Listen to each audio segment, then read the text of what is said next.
क्या भन र तिमीले त दुध खुवाएर हाकिम साहबलाई पट्याएको छौ र बिर खाएको छौ नि मैले त्यसै हाकिमलाई दुध खुवाएको छु र पैसा दिएर दुध खुवाएपछि त्यसै प्रोडक्सन हाकिमलाई दिने। ए खडानन्द तिमी नढाँटिकन भन त 1 किलो दुधमा कति पानी मिसाउँछौ? तिमीले हाकिम साहबको छोराछोरीलाई कहिल्यै मोटाउन दिने भएन। सर पनि आफ्नै खेलाको मान्छे भएर अब यसरी खोइरो खोज्नुहुन्छ?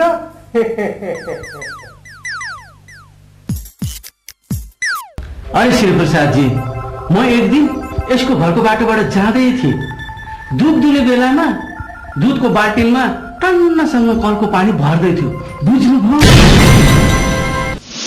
हेर्नु सर, मुख छ भन्दैमा प्याच नबोल्नुहोस्। पहिला आफ्नो अनुहार पनि ऐनामा हेर्नुहोस्। मैले मुख खोले भने नि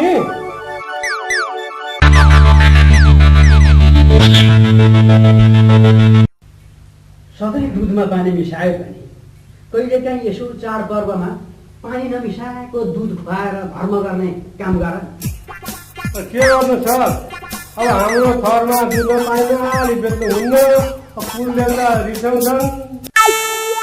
अब एकपल्ट हाकिम साहबलाई शुद्ध पानी नहालिकन दुध खुवाउँ भनेको त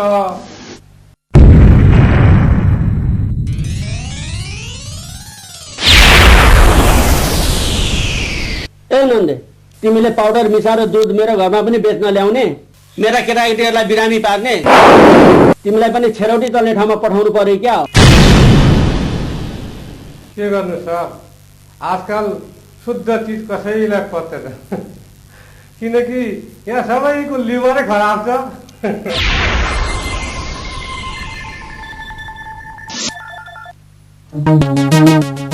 अनि कसरी धनकुटा पुग्यौ त खडानन्द?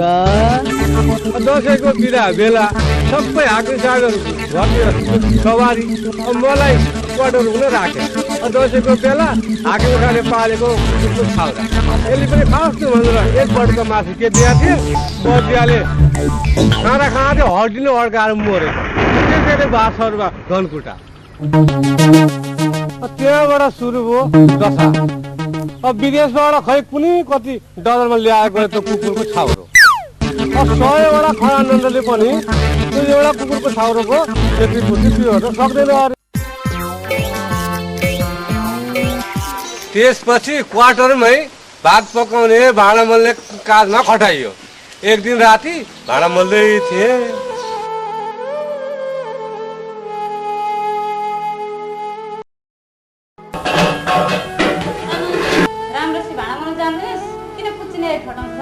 म अभिनय काम गर्ने मान्छे भाडा मलाई कहाँ आउँछ त? दिनभरि पनि अभिनय कहाँ अब रातभरि पनि भाडा यति के भनेको थिएँ, अनुशासनहीन जिम्मेवारी बन्द नगर्ने काम चोर अनेक आरोप सहित स्पष्टीकरण आयो।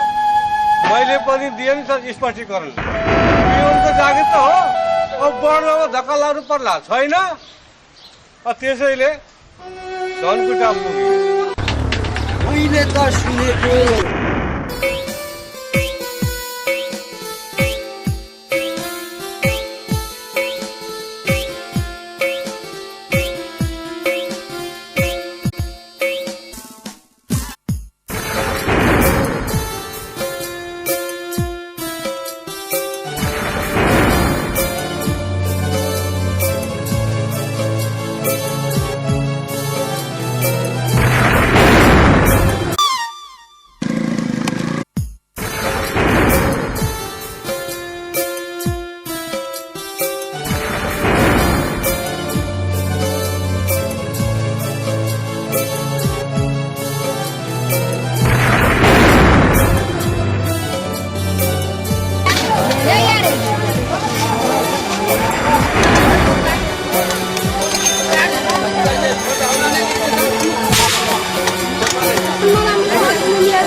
सबै बिग्रेको सम्झाउने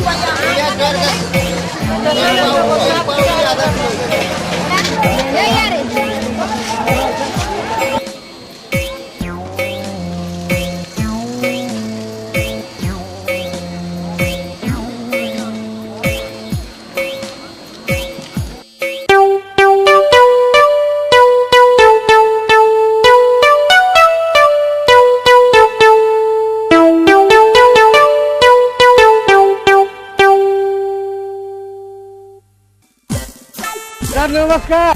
ओहो के छ खडानन्द?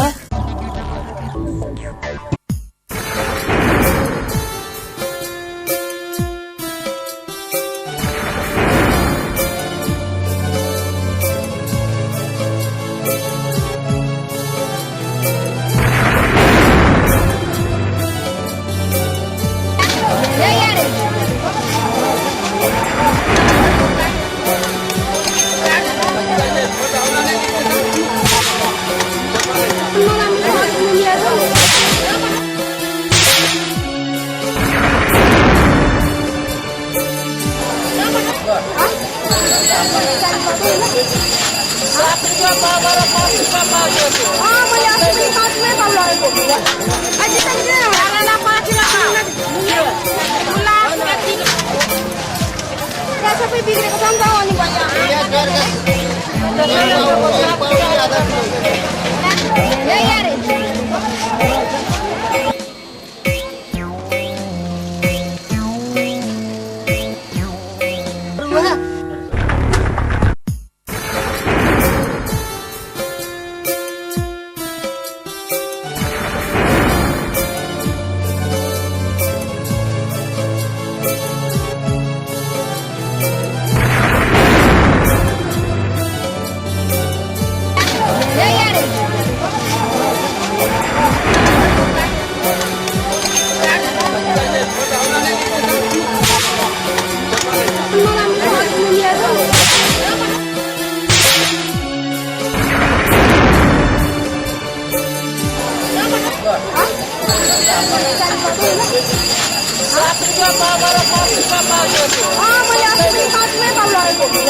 सबै बिग्रेको सम्झाउने